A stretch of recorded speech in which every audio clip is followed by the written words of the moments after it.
Bota a andar o plan de reequilibrio territorial impulsado pola Deputación de Pontevedra. Esta mañá a presidenta provincial reuniuse cos rexedores e concelleiros dos municipios que se van beneficiar destes fondos coa intención de resolver as súas dúbidas e informar sobre os pasos que deben seguir para non perder a subvención.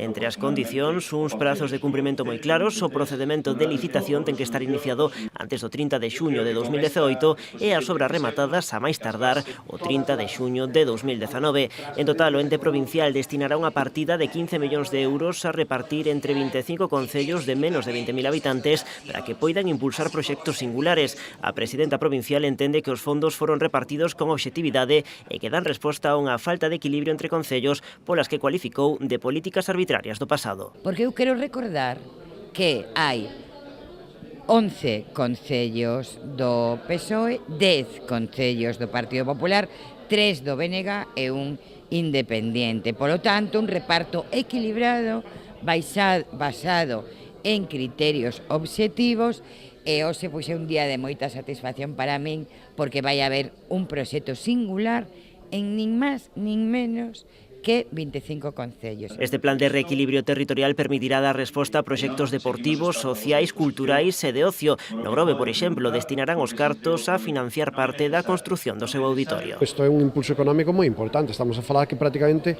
o 30% da financiación do auditorio se acada con este plan de reequilibrio e, polo tanto, con este convenio que eu espero que asinemos xa. En a Illa de Arousa van recuperar 3 antigas vivendas modernistas máis unha salazón para destinalas a usos socioculturais.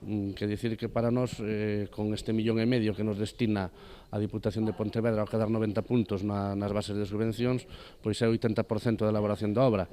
Outro 20% restante vámoslo a dedicar as anualidades do Plan Concellos, co cal as arcas municipales non van a sofrir mengua ningunha. Segundo os cálculos da Deputación, os convenios cos 25 concellos deberían quedar asinados antes de que remate o ano.